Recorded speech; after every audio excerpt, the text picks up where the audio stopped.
YouTuber of the week. This is my channel. Thank you for coming. My name is Nay. I always like to check to see if I am live. So let's find out. Let me check my pulse real quick. I'll get back to you in a minute. I think we are live. Hi, guys. Welcome to YouTube of the Week Wednesday. Oh my gosh, I love this series. If you guys are new, I am Nay. Make sure you guys leave a like, comment, share, and subscribe down below. Join our family. My channel is Nay's Days. We call our subscribers daisies. Male, female, it doesn't matter. And this is YouTuber of the Week. And this is where we spotlight a fellow channel, content creator, give their channel additional exposure for you guys, get to ask them questions, them to answer right away, no waiting. So you guys comment below letting me know that you are here. Hi, Jacob. How you doing?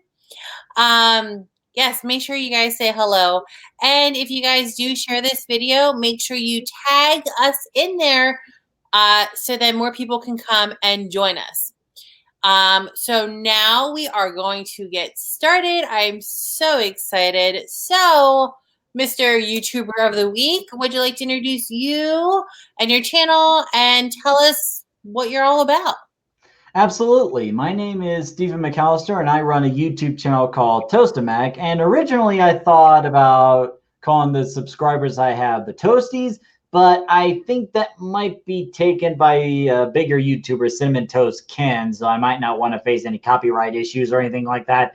But anyway, Tostemac originally started around 3 years ago, actually more than 3 years ago, as a gaming channel where me and my younger brother Thomas, he appears every now and then, would do gameplay videos and video record our reactions around like the corner of the screen or something like that.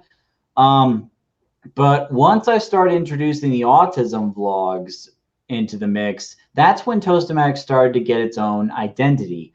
So nowadays we do, or I do for the most part, Thomas pops by every now and then. Nowadays, we do videos every single Saturday in regards of like my personal experience with autism, news articles about autism, or just other things. Like the autism vlogs are every other Saturday. And then the following Saturday is the series I do called the Tostemac Talks, where we just sit back, relax, and I talk about life. We talk about various subjects. Like the most recent one, we talked about Autistic Self-Advocacy Network. With your mom. Yeah, and in the partnership with Sesame Street. And I actually had my mom on this one because me and mom both grew up on Sesame Street, and it was a very big topic for us to go over. So we're currently sitting at around 580 subscribers, so close to 600. The last few videos have been going so strong. And then the next one I'm going to do, which is this Saturday at 9 a.m. MDT time, is going to be talking about bullying, like my experience with it and what can we do about it to make the situation better. Yeah, and that's very important. Now, I know that the different classifications, like on the spectrum, they're kind of doing away with it, and it's the autism spectrum. Like it's just autism. It's not Asperger's. No? Am I wrong? Well, you're not wrong. There are some people that wanted to do like just on the spectrum, but I have some mixed feelings about that because the problem is autism is not something you can just simplify or just put into one phrase. There are multiple forms of autism and multiple levels of it. Like you can't just say on the spectrum and expect everyone to just get it. There's not like a formula for people on the spectrum. The people with Asperger syndrome, ADHD, ADD, they do exist. You can't just write it off like just saying on the spectrum. And actually, during my time during VidCon, someone actually mentioned something very interesting. Like instead of seeing it like a rainbow or a spectrum where there's like the higher end and then there's the lower end and more severe autism, why not have it more like a circle, or rather kind of like the infinity symbol that's been popping around lately, where it shows that no matter what form of autism you have, that doesn't make you less or more important than the next person. What it means is you're unique and you're different, just like everybody else is born different. So I personally don't like the idea of just saying on the spectrum and that's it. You're just throwing a bunch of history and research out the window. Yeah. Now, my oldest, he is on the spectrum. However, he has Asperger's and ADHD. Very high functioning. That's with a lot of the Asperger's. So incredibly smart. And I'm like, sometimes too smart for me. I'm like, and he's just an amazing kid. Like, like I know like a lot of people, I don't know if you know, but I'm a sign language interpreter. So I work with people who are deaf and hard of hearing. Some also have, deaf plus, so deaf and another disability. So, and I know a lot of like lower functioning autistic students use sign language to communicate along with other devices. So I've actually worked with an autistic Down syndrome child. And so, yes, there's a wide variety. It's not just, high functioning, low functioning. There's everything in between plus. But my son, oh my gosh, and just like you are incredibly smart. I love your videos. Thank you. And we'll get more into that later. But I just love that you are not making your videos, but sharing awareness and spreading the autism can, Yeah, what I usually like to do is, and before I get into this, for those that are watching, when my eyes go this way, it's not that I'm looking away or just looking all over the place. It's just how the webcam is showing. I'm just watching her as she's communicating and whatnot. So just to clear that up. Now, as for my video work, whenever I post a video, I feel like there has to be some sort of purpose to it. Like with any art form I've done, like drawings or ceramics or videos or photography, whatever I do, I have to make sure that there's like a point to it. It's not just for the sake of looking pretty, because when you add purpose to your work of art, it's then gains a lot more interest in comparison to something that's just there to look pretty. You just look at it, ooh, and then that's it, you're done. But when you give a meaning, a direction for your work, then you start attracting people with common interests and want to learn more about what you're trying to do. Correct. Yeah, because I know that you want to make sure that your content, it has like kind of like your thumbnail, how you have a whole video, but you need a thumbnail, like you need the title of the video, kind of needs to have a purpose. Right. Now you said you've been on YouTube for a few years now. Why did you want to start a YouTube channel? Honestly, it got to a point where I was getting tired of doing like the typical college routine or 9 to 5 job and that's it. I wanted to do something extra, something that lets people know, hey, I'm here, I exist, notice me. Basically, I wanted to make a name for myself and like create this goal or dream that I never really had as a kid, because as a kid, I was spending more time trying to figure out who I am and what this autism means to me, that I didn't really have like a childhood dream, like, oh, I'm going to be an astronaut and go into space, or, oh, I just wanted a pony to take care of. No, I was just trying to figure out who the heck am I? What's my purpose in life? So when I started Tostemac, it was like a fun idea with me and Tom. Was like, hey, want to make a YouTube channel? Yeah, cool. Okay. But as we started to get more and more into it, we kind of wondered if it was going to last for long, like maybe got to give it a year or so. But as more and more people came to Tostemac, we started to realize, oh, wait a minute, we could actually make something out of this. We're actually doing something right here. People are actually noticing us. Mm-hmm. So as time progressed, the channel started to grow more and more into something that we initially didn't think it was going to be possible. Now with Thomas, he still does gaming, but he actually does streaming on Twitch under the same name, Tostemac, or sometimes like Cathark, I think, something like that.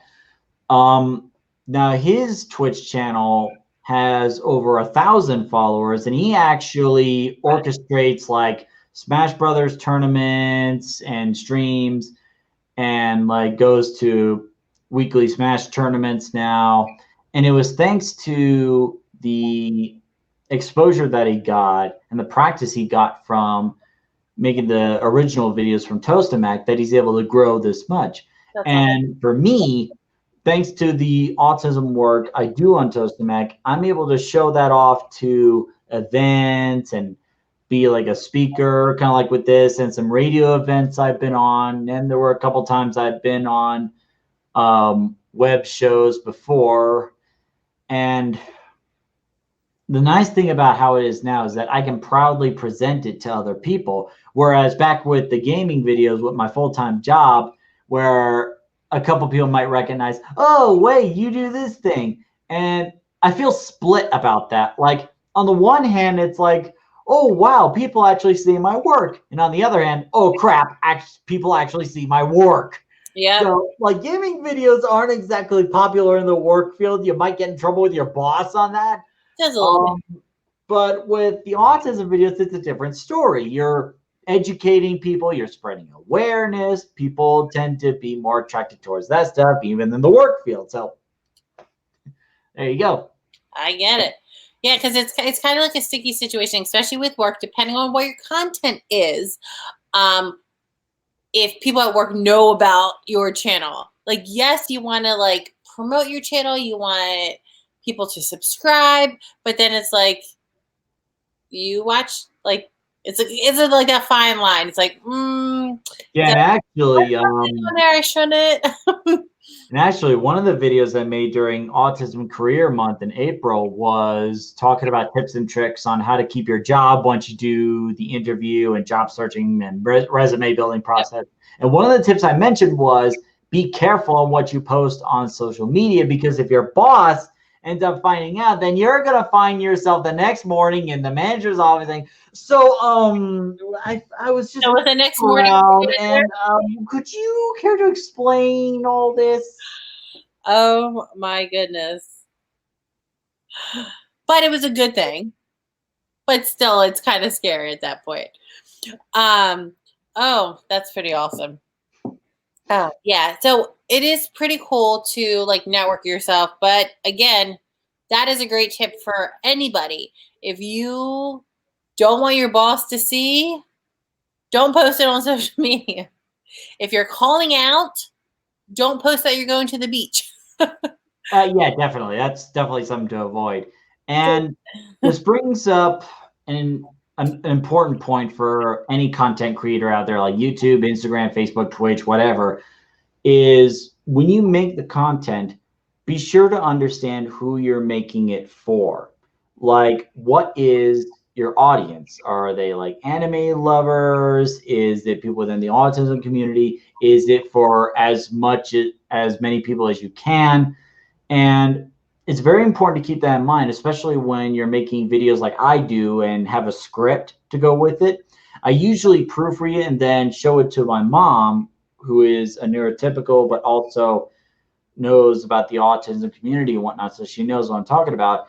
And I try to pass by a couple ideas, a couple jokes here and there. And the rule of thumb I use is if she doesn't get it, then the audience isn't going to get it. So you got to be mindful of that. It can't be just you that gets the idea or gets the joke. You have to make sure that your audience understands it as well. That way you're not just leaving in the mist like, what did this person mean? Yeah. What is the meaning behind all this? I have to do some online research and try to figure out what was the meaning behind this vague message. Yeah. But then also you don't want to, if they're not understanding it, then they're going to click off your video. Exactly. So you want to make sure if you are educating them that you're fully educating them about the topic, or direct them to another place that they can do more extended research. Right. So guys, if you guys are just joining us, I see a few new people.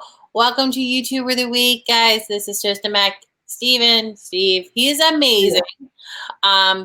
Make sure you guys go down in the description. You guys will find his link. Make sure you click on that. It's really easy to find. Just click on it and go to his channel and subscribe if you like what you've seen here in this interview. He's close to 600.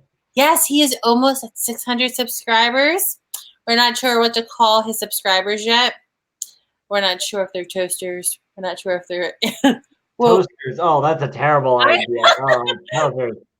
Yeah, just subscribe to Tostemac and become a toaster. Things are popping up all the time.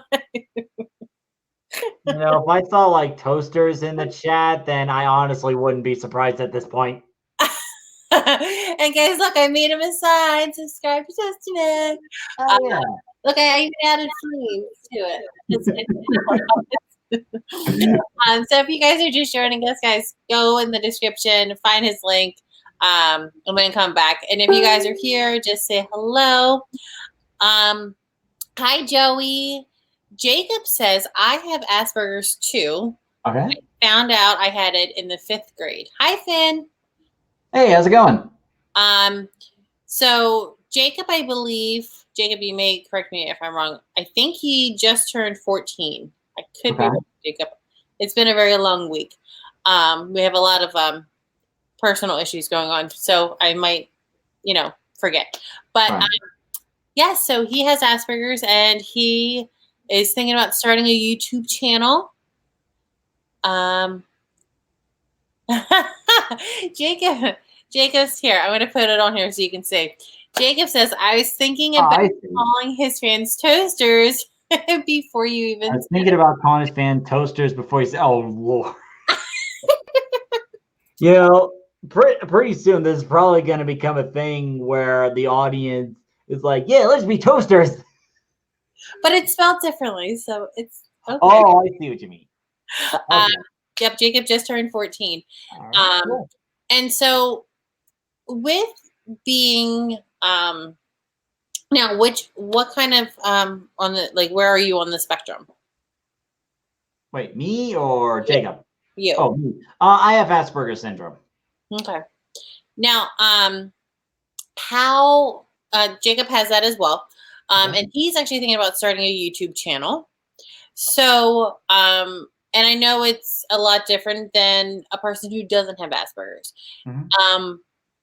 What tips would you have for Jacob about starting his channel? My advice for when you're just starting out the channel is try to figure out what exactly is it you want to do. Because if you post random videos about recording, oh, hey, this is me and my family, and we're just sitting around the house eating spaghetti, odds are it might not really get that much attention. As I mentioned before, if you have a clear purpose, if you give purpose to your work, then more people are going to be attracted to it. So you need to ask yourself, what kind of videos am I making? Who am I making it for? What's the message I want to convey in each of my videos? So once you get that across, then the rest will follow. Now, I know a lot of people might be thinking about like what equipment do you need, or what softwares you need to get started. Well, I have a few recommendations like Adobe Cloud, which is like around $52 a month, which might be a bit pricey for some. That's what I You're usually getting my use. questions. There you go. I'm saying, what program do you use to edit your videos? There you go. Oh, speaking of that, I use Adobe Premiere Pro to edit my videos, but I also use Adobe Audition to clean out the audio and make sure there's no like hissing and unnecessary noises in the background. Just kind of clean it out, get it more professional audio. Now for the thumbnails, which are very important to have your video stick out, I use Adobe Photoshop, and that actually takes quite a bit to learn, but once you play around with it enough, you'll get used to it. And I may do like tutorials on those softwares at a later point, or at least basically how I use them. Now at VidCon, there is another software that I found out that I may incorporate at a later point, but this would be great for beginners. It's called Filmora, which is Filmora. Now, unlike Adobe Premiere, this software is only around like just one-time payment of $60, and that's it. Just one payment. That's enough for like a video game to put in perspective. Mm-hmm. Just one payment, and that's it. And Filmora is a more basic software, but it gives you a lot of options. I played around with it during VidCon, and I was amazed at what you could do. So if you're starting with video editing, starting video editing, and you're kind of on a budget, I would recommend starting with Filmora. Play around with that, and if you can get like a certain rate of pay coming in or arrange something with your parents, then I would go to the Adobe softwares once you feel more comfortable. But don't worry about getting to the advanced equipment or green screen stuff right away, because where did I put this? Hold on, let me show you the camera I usually use to record. Here it is. So back when I first started Tostemac, and I still use this to this day, this is the camera that I use, the Canon EOS 60D. Wow. And this was actually just a gift from my mom. So I actually got pretty lucky. Now, originally I used this for like photography during my freelance photography work. But eventually I started using this solely for video recording, and that's pretty much it. Now, you may have noticed that I have a Takstar mic attachment to this. The reason for that is without the mic, the camera would just capture audio everywhere. But with the mic, you focus that audio towards you. You focus it more towards where the camera is pointing at. That way you catch more of the audio that you want, rather than capturing all the audio in general. Now, I'm going to be honest, this is starting to show a bit of wear and tear, and I'm actually going to be saving up money to replace it sometime next year. But that's what I originally started with. So, and back to when I started, I didn't even have a green screen. I didn't have studio lights. I didn't have any of that stuff. That didn't come until much later. So don't worry too much about what equipment you have at the moment. Once you focus on what you want, what purpose you're going to give to your work, the rest will follow later. So small steps at a time. Don't rush it. Yeah, no, that's very true. And use what you have, and then later on, it's kind of like, okay, when you go to college, and you graduate high school, and do you want to go to a 2-year? Do you want to go to a 4-year? Also, what degree you're going for? Yeah. Do you have a major and a minor, or just a major, stuff like that? And so it's like, do you have no idea what you want to do? Do you want to just jump into a 4-year and then waste your time, or go into a community college and kind of like test around, and it's a lot cheaper, to see what you want to do? So use what you have. And then as you get going, if you are really committed to doing this, you don't want to spend a lot of money if you're just going to do this as a one-time thing. But that's another thing to remember. Like, you have to be committed to this in order for it to work. Because like, if you're doing something and then eventually you just get sick and tired of it, then what's the point? What are you doing? because when I first started the YouTube channel and I was doing the gameplay videos, it was fun at first, but eventually it just got tiresome. Mm-hmm. It felt like I wasn't playing the games and more like doing a chore. Mm-hmm. And the views were barely like around 0 to 20 at the very best. Whereas with the autism vlogs, they're getting close to like around 100 views on average. So you're like almost at 500, like on average. yeah, I wish. No, But that'll probably come later.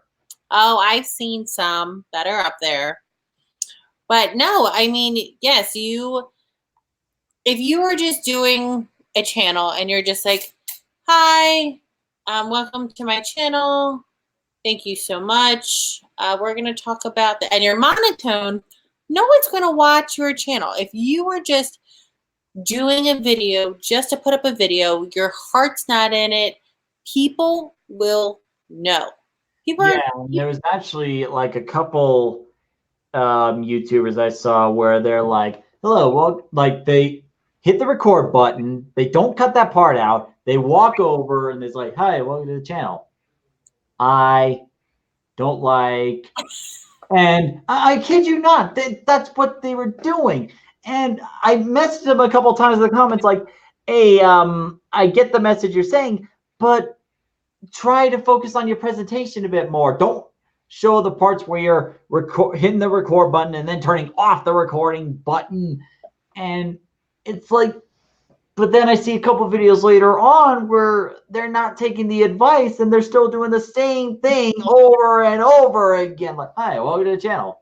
This, that. And eventually I just stopped. Like, I couldn't take it anymore. I just walked away because they weren't doing enough to get my attention. When you make a video, you got to give the viewers a reason. Why should I watch your video above anyone else's? What do you have that others don't?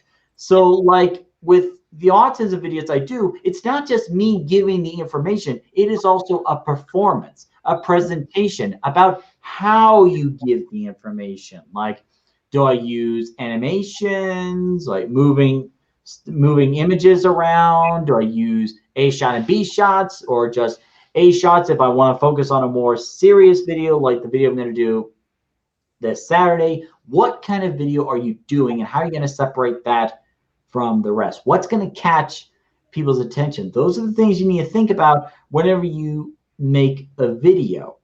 Like, ask yourself, would you want to watch this? If you don't want to watch it, then why should anyone else watch it? Perfect. You got it right on the nose.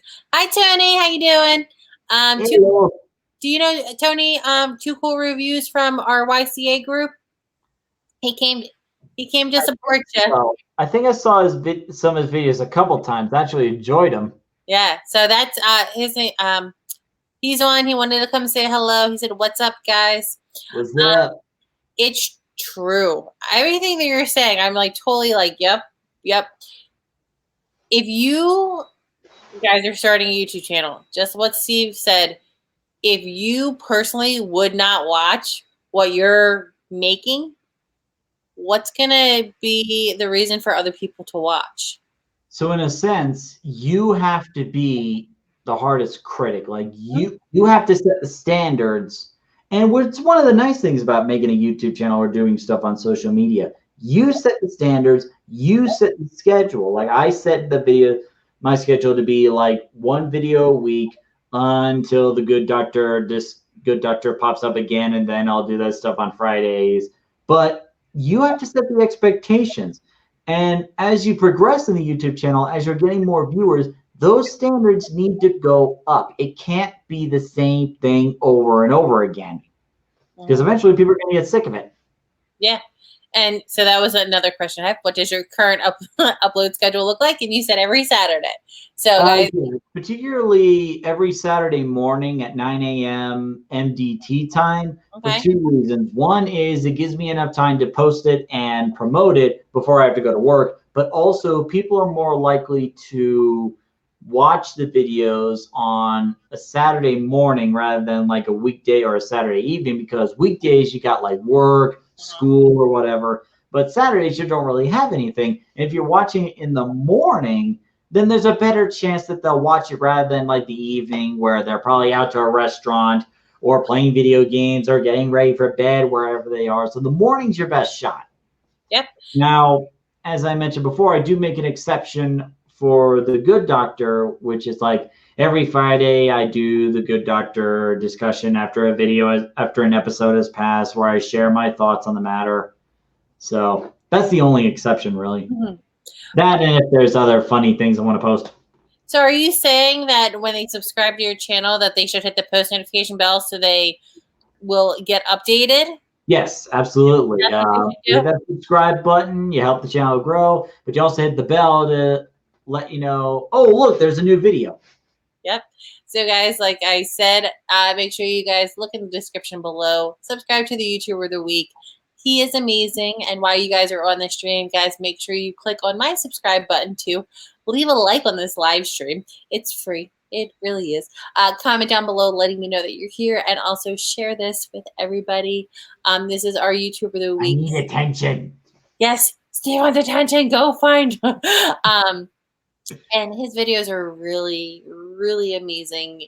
Not just here's the content, like his editing technique, his behind, like not behind the scenes, but like the background. It's like, it's amazing. And it, you know, it's not just a 5-minute, I'm done. It probably takes you a very long time to edit your videos, right? Oh yeah, definitely. Like recording a video, like recording like a short 5 to 7 minute video will probably take about an hour or so. Because again, it's not just giving information; it's also performance, and I gotta make sure it's perfect, that it meets up to my standards. Mm-hmm. So there's the recording, takes about an hour or so, and then there's the editing process where I have to clean the audio, set up the green screen effects, set up the backgrounds, then edit all the bells and whistles like the music, the green screen, the A shot and B shot. And that could take like 5 to 6 hours, if not more. And that's why I try to do it like in the middle of the week and not just like the day before. Yeah. So it depends on what kind of video I'm doing. Yeah. So, because I know that Tony, who is the Too Cool Reviews, and he does reviews and other things too. But it doesn't matter if you could have like 2 hours worth of content that you recorded, and you have to like cram it down into like 5 minutes or 7 minutes or however long your video is. Yeah, that can be like hours. So hard and time consuming, which is why you have to set plenty of time to the deadline. Like, how many days is it going to take for me to, despite my work schedule, how many days is it going to take? How many hours is it going to take to get to the finished product that I want? Yeah. And then also, I know that I kind of like jumped over a little bit. We were talking about if you don't have passion for your work, right? People are going to know that you're not into it. So, and you want to bring people back. You want to keep their attention. So make sure that if you are going to make a video, by the time that you do all the other work, you want to make sure that you're giving them the 100% for them to sit and watch your videos. And actually, let me check to see whether or not my younger brother's here and see if he can pop in for a bit. I'll be right back. Okay. So guys, if you are just joining us, welcome. Oh, thank you, Tony, for letting me know. He's got 582. I don't think he knows it yet because he went to go out. Let me see. But guys, yes, thank you guys so very much. We are almost halfway through our interview. I have my questions, but I need some of your questions. So if you guys have any questions for our YouTuber of the Week to get to know his channel a little bit better, his content, if you guys can just do me a favor and just drop them down below. And unfortunately, he's a little busy with something right now. Just probably talking about with the Smash groups about future events and whatnot. That's all. So did you see what's on the screen? Too Cool Reviews. You got 582 subs now. Yay, thanks. That really helps. Every little bit helps. Hey, we're going to try to get you to 600. We're going to see what we can do. So with doing YouTube for a few years. Mm-hmm. You've seen a lot of the changes. So what are some of the challenges that you have come across while doing YouTube? Honestly, a lot of the challenges have to do with not only the scheduling, but also the unknown factor. Scheduling in terms of like, okay, I have to post a video every Saturday morning, but I also have my work schedule, which unlike the usual Monday to Friday, kind of fluctuates. Like sometimes I work Saturday and Sunday, sometimes I work like 7 days straight, which I'm gonna have to now. This was just day one. So it's like the challenge becomes looking at the schedule and planning ahead when you're going to record, when you're going to edit, and which you expect the video to be ready by. Yeah. Now, the other thing is the unknown factor where sometimes things happen. You don't get the time to record, or maybe you're editing in Adobe Premiere. All of a sudden, you get this little red triangle error where you have to kind of start over from a certain point and you get set back drastically.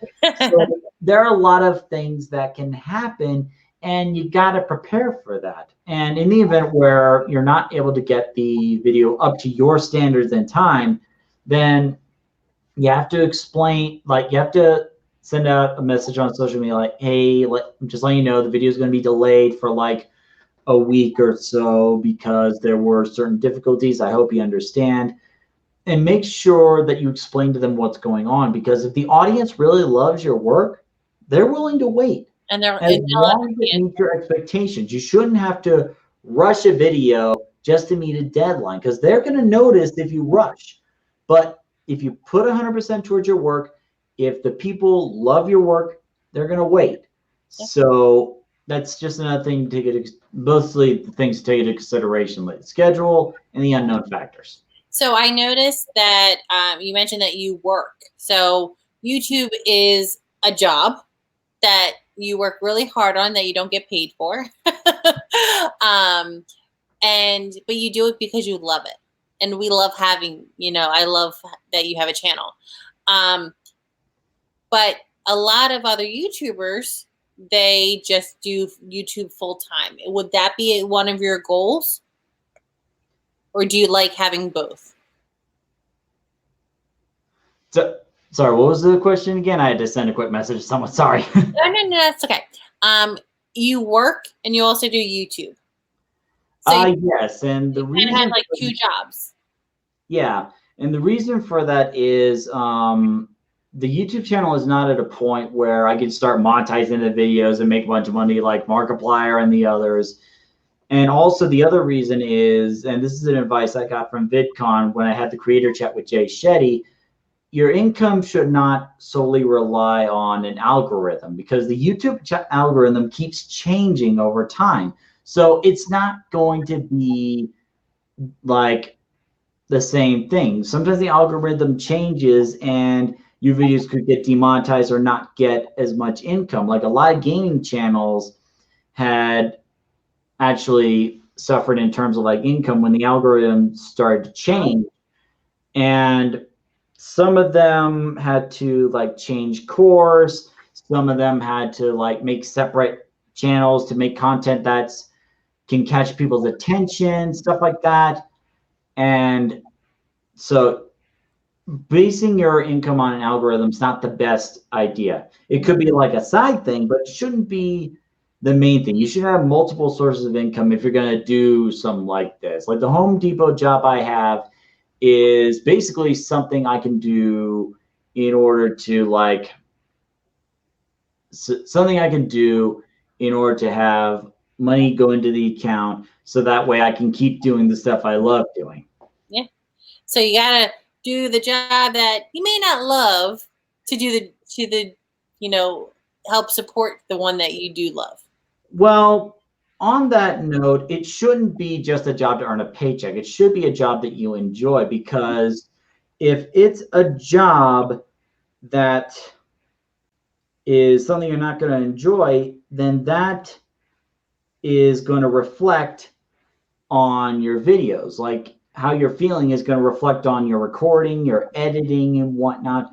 So when you're looking for like either a full-time job or a part-time job, make sure it's a job that you're going to enjoy, that you can see yourself doing like maybe 5 years down the road. You might not do it 5 years down the road, but you should plan for that anyway.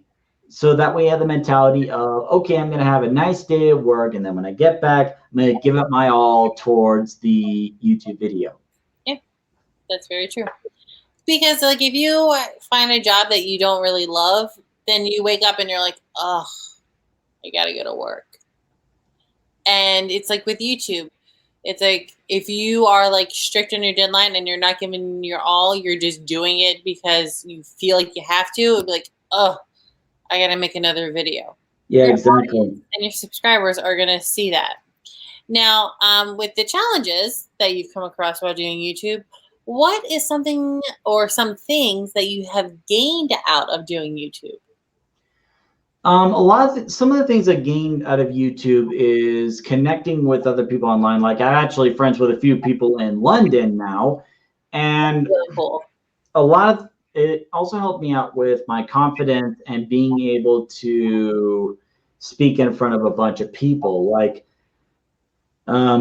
during school, there was times where like I get a little sheepish and like not talk to people that much, or like not talk around a large crowd, or sometimes I have a conversation thought in mind, but then later on I start to lose that focus and the words just start to fall apart and then I don't even know what I'm saying anymore.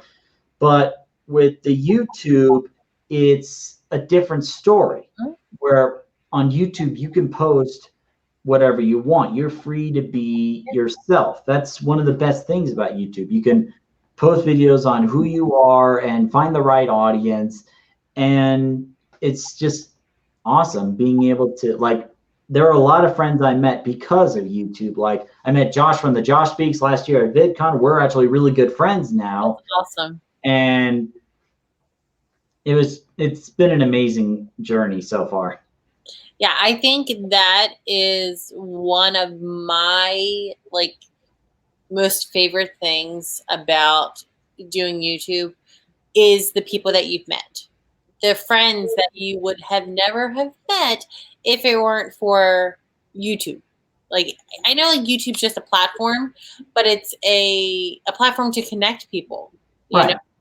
And like some of like my friends that I talk to daily, or most than my friends that like live close to me, are my YouTube friends because they understand the YouTube community. You know, it's like people are like your, I'm not gonna say real life friends, but your in-person friends.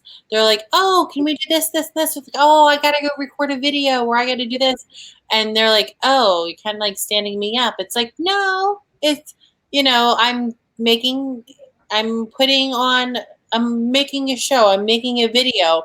Your YouTube friends, they understand. They're like, oh yeah, yep, I do that too. And, you know, I understand the struggle with, you know, finding content, recording content, you know, with YouTube, sometimes there's a delay. Like they understand it. And I think that's like really cool, is to find friends that do have the similar interest as you. It just makes things a lot easier. Yeah, and on that note, with going back to scheduling, it's something you'll also have to explain to like your friends and families too. Like, I need to work on this video and stuff, and make sure they understand you're not standing out on them or standing them out. It's just that you have a priority to work on, and it's something you want to communicate with them ahead of time, so that way they don't feel left out just because of your work. So, like, oh, M Living Art's on here. Like, hi, hey, how's it going? Did you see her comment?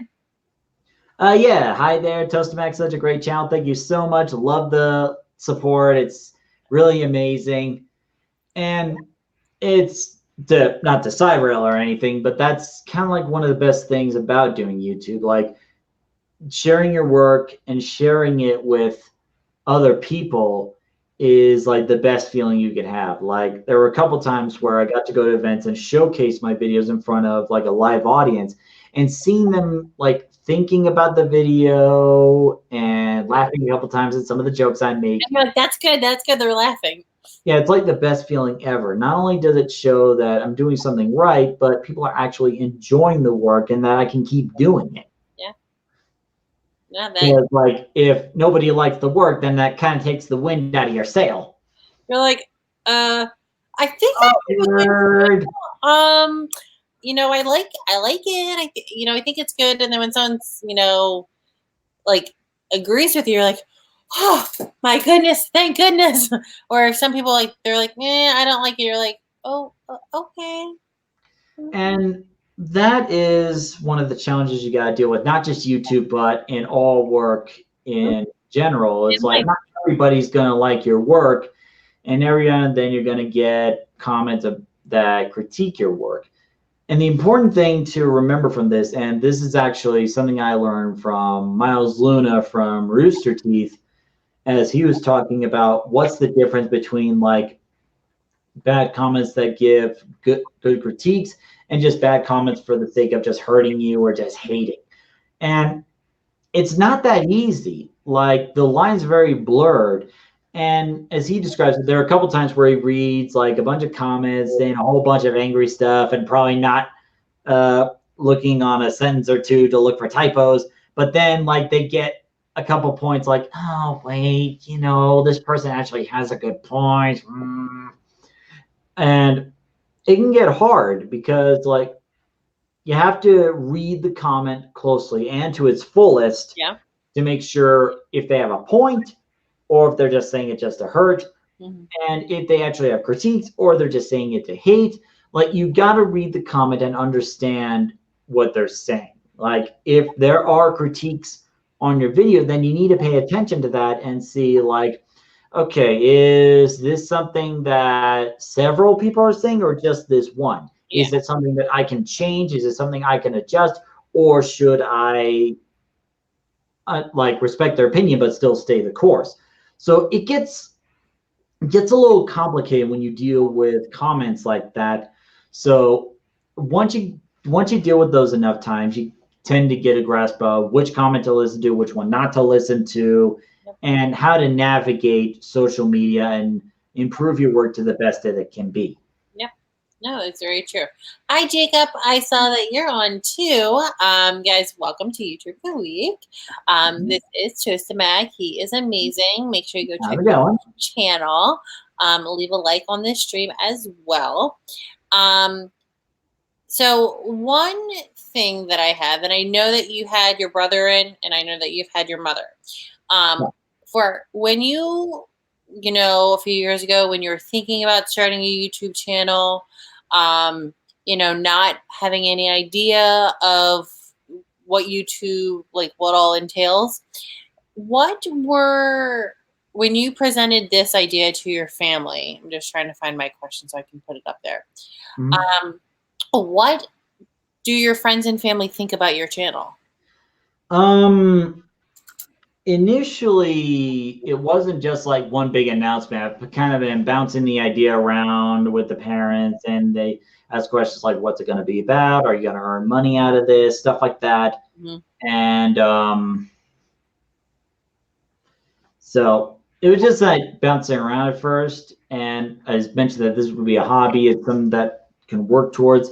But it wasn't until like I introduced the autism videos that not only was it getting more attention, but my family had started to pay more attention. The family itself started to pay more attention to the videos and wanted to get in on a couple of them too. Hence why mom was in on a few of them. And there was one video where my dad was actually in it, talking about autism, raising an autistic child from the parents' perspective. That was a long time back. So it's gotten to a point now where my mom actually shares the videos I do with her friends, and they share it with their friends and stuff like that. So you got that connection going. I love it. As for my friends, they like the work too. It's like something they'll watch during their spare time if they're not playing video games and whatnot. So it feels really good sharing the work with friends and family. Like you get the reaction from them first and then like the live audience. So it feels really good to be able to share the work with friends and family. Now, so they're pretty much almost all on board when you said, this is what I'm going to do, and they like fully supported it? My mom was on board. My dad had like a few questions about it, but then as I started growing up more and more, he started to be more satisfied with the work I'm putting out there. Yeah, because the reason I asked that is because not all channels have supportive friends and family. And Yeah. sorry. No. Just like I know a few people that have become friends with, and they said that and mine too, like when I first started my channel, I mean, I'm 34, married, and we have 3 kids. And we started this channel. I started because of my husband. So we've been doing YouTube for 3 years. And so I'm still married with 3 kids and just 3 years younger. But my parents didn't understand. And so it was a little bit harder to kind of like get them on board. And now they're like, hey, it's just, they're on board. They're in the videos, things like that. So how important do you think it is to have that support from your friends and your family? It really means a lot to have that kind of support because your friends and family are going to be the best support that you could ever have. Like you could have the biggest audience ever, but at the end of the day, your biggest support is going to be your friends and family. Now, on that note, you were talking about like not all YouTube creators have that kind of support. And it's because of this idea or stigma or stereotype that a lot of YouTube channels do, like gaming stuff or Call of Duty is stuff like that. And that's kind of often frowned upon for those outside of the YouTube community. So it's not really that easy. But again, when you give your channel a purpose and not just another gaming channel that plays Call of Duty or doing other kinds of games, when you give that work purpose, then people will become more attracted to your channel and eventually get that support from your friends and family. Just try not to put all your eggs in one basket. Don't put everything into this YouTube project because, again, the algorithm can change a lot, and your parents might not like the idea of you investing everything into making YouTube videos. Yeah. So while the work I do is thankfully got the mom and daddy approval, not all content creators have that. Sure. So it's important to keep that in mind and keep your priorities straight. Like, yes, I have this YouTube channel, but I also have a full-time job. I also have to help with transportation every now and then. So those take priorities too. So that's basically the gist of it. Yeah, and I love that you made a video from a parent's perspective, because I know a lot of autistic YouTubers, they have their perspective, and which is like, I love your videos. It's very educational, and it kind of like helps people who don't know fully about what you go through. But I also think it's pretty cool that you have a video from a parent's perspective to kind of like give the parents like, yes, this is your child, but this is how we see things as opposed to how they see things as well. So your channel is like so well-rounded, so well put together.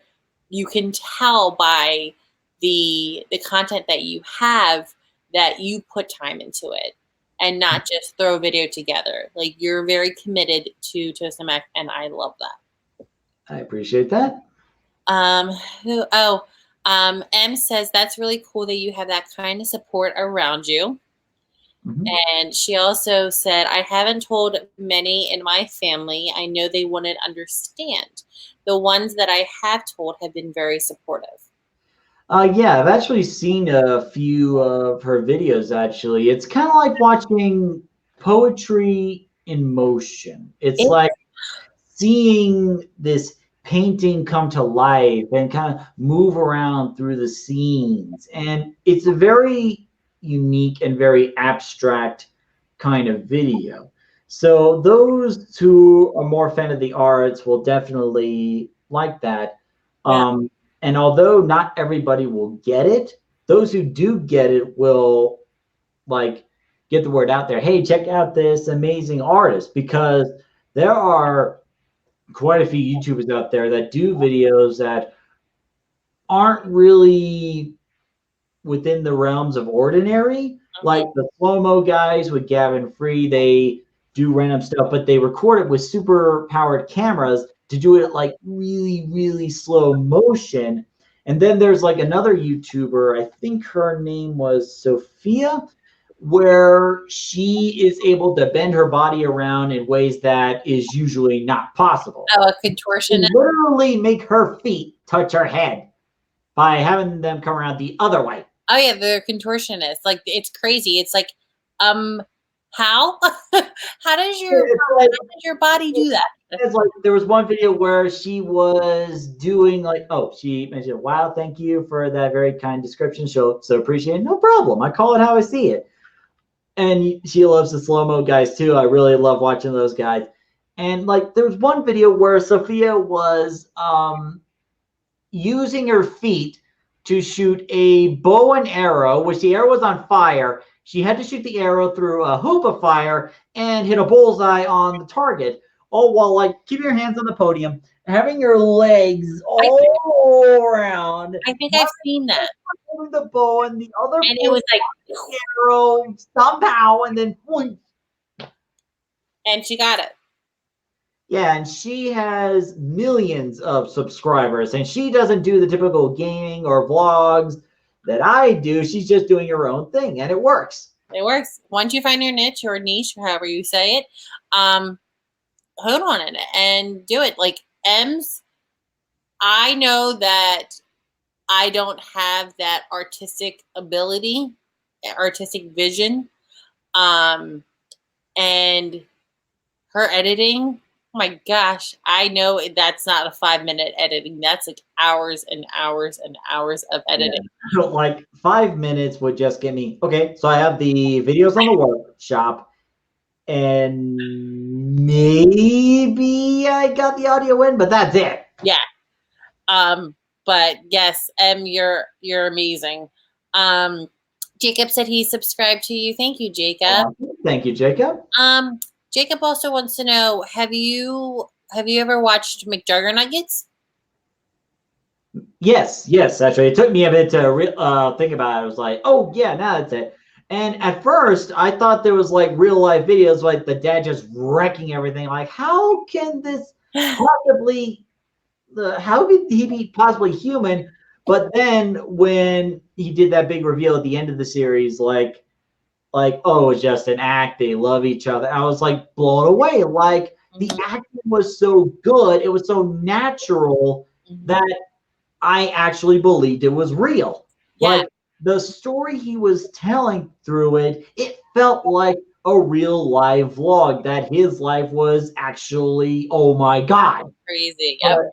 To think of that as all an act, it just blew my mind. His real name is Jesse Ridgway. Right. He's such an amazing storyteller. I mean, it's like, is it real? Is it fit? But that acting, that story, like it was, and people were actually calling the cops.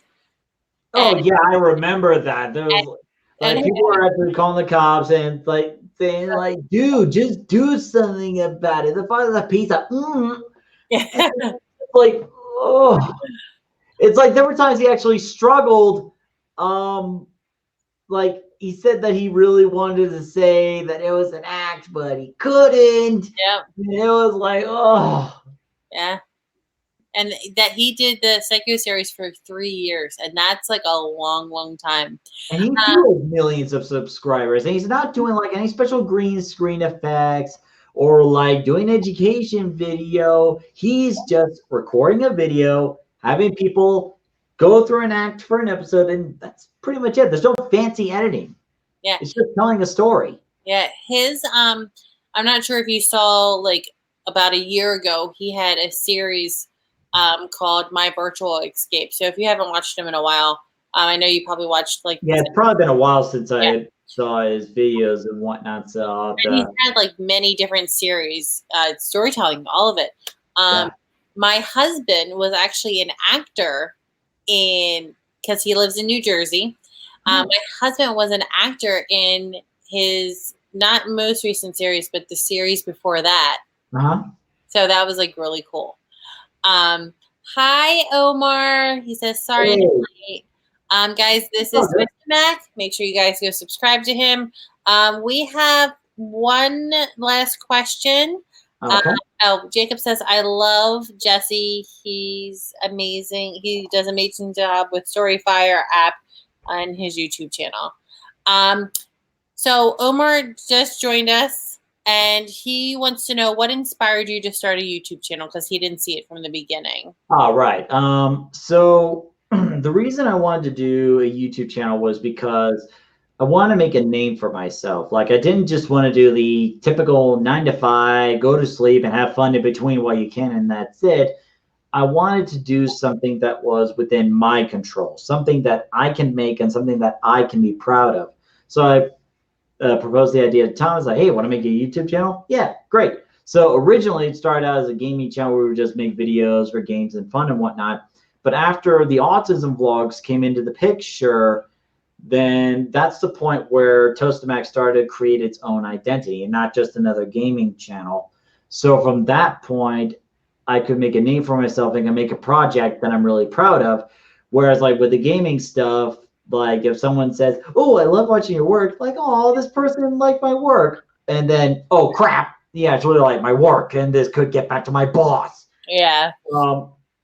But with the autism vlogs now, I know that not only would people be more welcome to that, but there are people that actually thanked me for the work that I did to help them gain a better understanding of autism. Yep. And I know that I thank you. So one last question. And Finn, I did not forget. I did see it. He wants to know, have you watched Reboot or Rocko's Modern Life? Rocko's Modern Life. Yes, I did see that when I was a kid. It was fun to watch, but I know it's like coming back to Netflix, but I'm probably not going to watch it. Mostly because I kind of grew out of it. Now, Reboot. I don't think I saw that one. Okay. So, guys, if you guys have any more questions for our YouTuber of the week, guys, go subscribe to him.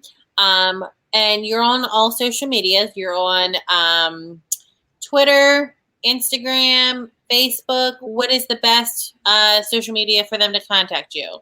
So in terms of like contacting me, the best bet would be either Facebook or Twitter. Like, I do have my email address, tostemac@gmail.com, but Facebook is where I'm most active. That's where I promote the videos, and Twitter is a little bit. Instagram, I post my videos there, post my photos and a link to the videos there, but I don't think there's a way to message people on that yet. There's supposed to be some updates coming up for Instagram, but I don't know when. But right now, in terms of like contacting me, Facebook's your best bet. And of course, the email. Awesome. So guys, you heard it. Make sure you guys go subscribe to his YouTube channel and go follow him on his social media. And any questions you guys have, you guys just ask him. Support him. Become one of his subscribers. Make sure you turn on that post notification bell. He uploads videos every Saturday. May add in a video or there during the week. I'll keep you guys posted on that. He'll let you know. Usually like Saturday mornings, and here, like, throughout the stream, there was an idea that it was supposed to like calling my subscribers toasters.